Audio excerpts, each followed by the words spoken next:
Hello बच्चों, let's read the question. The question says what happens to a cell after M phase of cell cycle. तो cell cycle में जो है M phase के बाद एक सेल को क्या होगा उसके बारे में बात की जा रही है। ऑप्शंस हमारे सामने गिवन है। Nucleoplasmic index decreases, nucleoplasmic index increases, nucleoplasmic index fluctuates, nucleoplasmic index remains constant.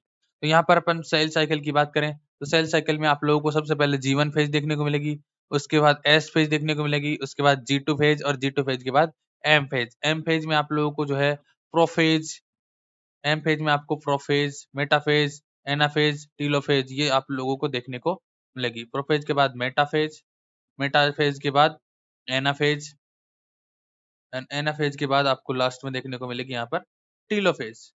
तो इस तरह से जो है सेल साइकिल चलता है। G1 फेज से सेल जो है यहाँ पर स्टार्ट होती है, एस फेज में डीएनए सिंथेसिस होता है, G2 फेज में जो है माइटोसिस की तैयारी होती है। इस तरह से सेल साइकिल कंप्लीट होगा।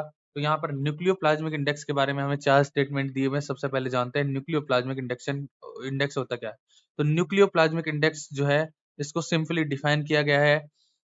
इसको कैलकुलेट करने के लिए हम जो है न्यूक्लियस का वॉल्यूम और इसमें जो है डिवाइड कर देंगे, न्यूक्लियस के वॉल्यूम को डिवाइड कर देंगे साइटोप्लाज्म के वॉल्यूम से।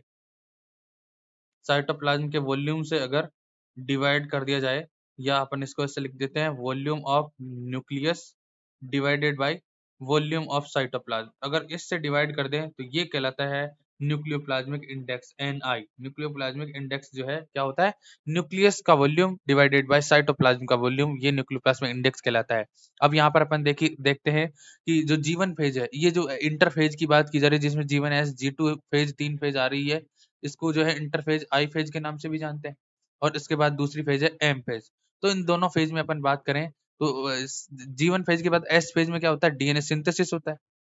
और यहाँ पर डीएनए सिंथेसिस जब होगा तो यहाँ न्यूक्लियस में जो डीएनए की अमाउंट है, ये डीएनए का अमाउंट बढ़ जाता है।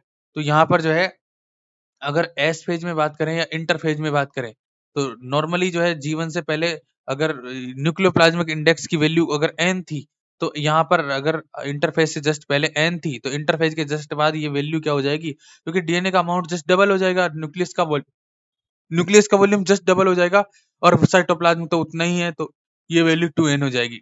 तो मतलब जब इंटरफेज होती है तो क्या होता है, इंटरफेज में वैसे साइटोप्लाज्म भी इंक्रीज होता है बट इतना ज्यादा अमाउंट में नहीं होता, तो ये 2n ना होकर 2n से थोड़ी सी कम रहेगी। तो ये नियरली जो है अपन लिख दें कि 2n के बराबर हो जाएगा ये वॉल्यूम। तो यहाँ पर जो है इंटरफेज में जो है न्यूक्लियोप्लाज्मिक इंडेक्स इंक्रीज करेगा।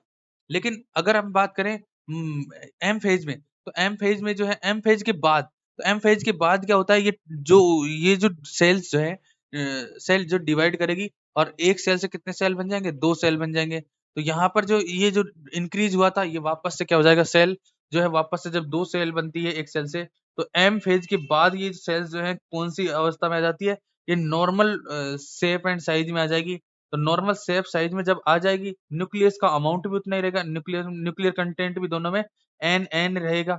जैसे कि यहाँ पर अगर न्यूक्लियोप्लाज्मिक इंडेक्स एन था तो यहाँ भी एन एन ही रहने वाला है उसके बाद दोनों सेल्स में। तो नॉर्मल शेप साइज में लौटने के बाद न्यूक्लियर और साइटोप्लाज्म का जो रेशियो है वो कांस्टेंट रहने वाला है, जो पहले था उतना ही रहने वाला है। ये फ्लक्चुएट बीच बीच में करेगा, आई फेज में करेगा, लेकिन एम फेज के बाद में जो है ये स्टेबल हो जाएगा। तो यहाँ पर ना तो ये डिक्रीज होने वाला है, ना ये इंक्रीज होने वाला है, ना ये फ्लक्चुएट करने वाला है, ये कांस्टेंट हो जाएगा जो कि पहले था। जैसा कि पहले था वैसे ही हो जाएगा। तो इस क्वेश्चन का राइट आंसर होगा option D. Thank you, all the best.